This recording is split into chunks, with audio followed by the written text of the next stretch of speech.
Start the story. Okay.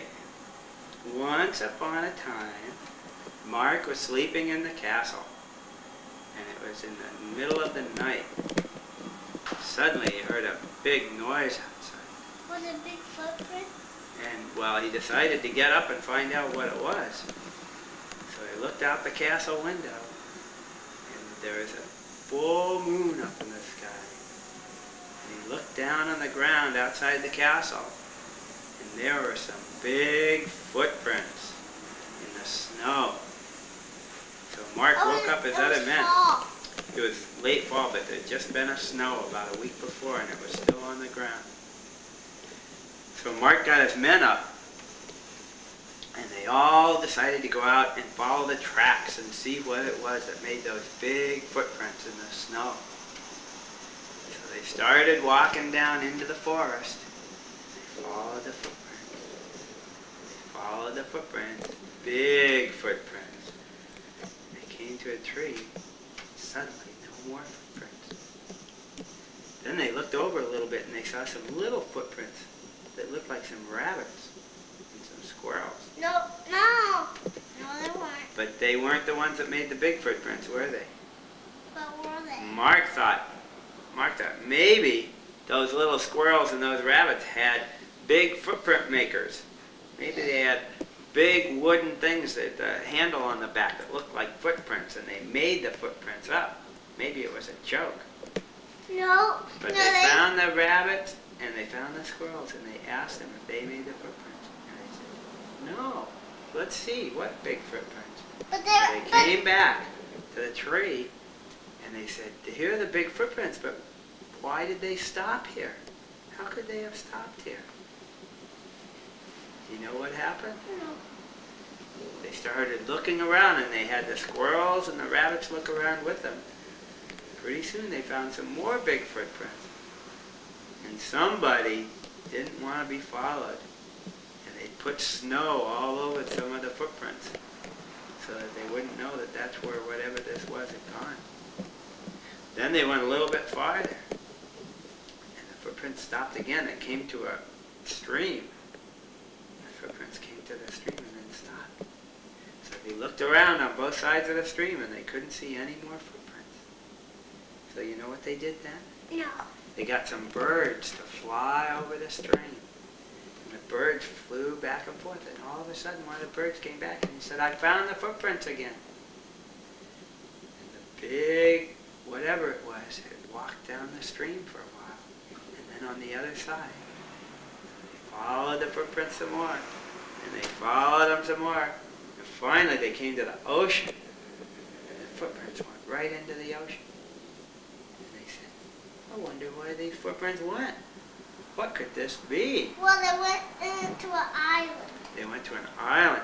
Well, they didn't know that yet, but they called their friend the sea monster over. He was in the ocean.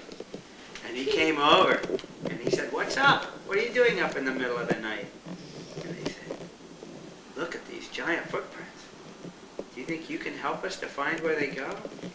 So the sea monster said, sure, no problem. Get on my back and we'll swim around and see if we can find some more footprints on some land. So he started swimming around. And they sent the birds out again, and the birds went to the different islands and started looking for footprints. Pretty soon, two of the birds came back and they said, we found them. Come to this island, we'll show you where they are. So the sea monster took them to the island. Got off an island, and sure enough, there were the big footprints. Then all of a sudden, what did they see? They saw two big feet sticking out of the woods in the island. They looked at the feet, and then they saw the legs. Very carefully, went a little closer, and there was a huge monster. Sound asleep on the island. So they said, we don't know if it's a friendly monster or a mean monster. So what should we do? And so all of them hid in the trees. All of them hid in the trees. Mark and his men, they all got up in the trees and they watched. And even the horses. And the horses, and they all watched to see what would happen when the monster woke up. It wasn't a giant monster. It was just a big monster.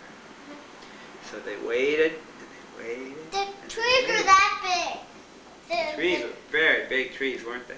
They had coconuts in them. So the coconut trees, the giant couldn't reach the top of the coconut. No, and you know what they thought? If he sees us up here, a mean monster, we can throw coconuts at.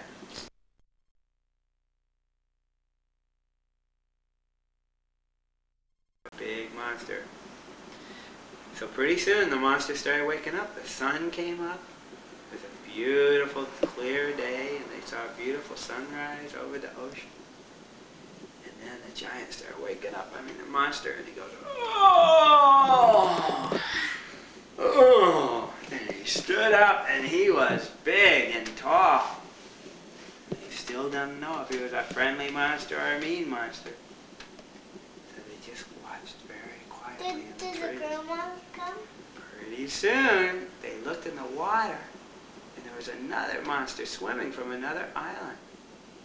And they watched, and it was a girl monster, wasn't it? And this was a boy monster. And the girl monster finally came to the island, and the boy monster said, oh, I'm so glad to see you. I'm so glad you came. Come on, sit up here with me. She came up, she said, tell me, what happened last night when you went to the castle where Mark lives? First monster said, they were all asleep, so I just came back. And I thought I might scare them, so I put some snow over my footprints, because I'm not sure it'd be good to have them following. And the girl monster said, maybe today we'll go and surprise them with the treasure chest that we found. Because you know what they found? They found a big treasure chest. Well, Marcus men were here listening. They were up there listening. No, they weren't listening. They didn't hear while the two monsters were talking? Yeah. They didn't hear. But they said, the two monsters said, we found this big treasure chest, and inside was a note. And the note said, if you find this treasure chest, and you keep all the treasure yourself, in 2 months, it will all disappear, dissolve. But if you give half of the treasure to Mark and his men in the castle, there's a little map that showed how to get to the castle, then you can keep the other half of the treasure yourself. And the note must have been put in there by the wizard, right? So, but the monsters didn't know about the wizard, but they said, that note says we are supposed to give half of the treasure to Mark and his men, and it's a beautiful treasure.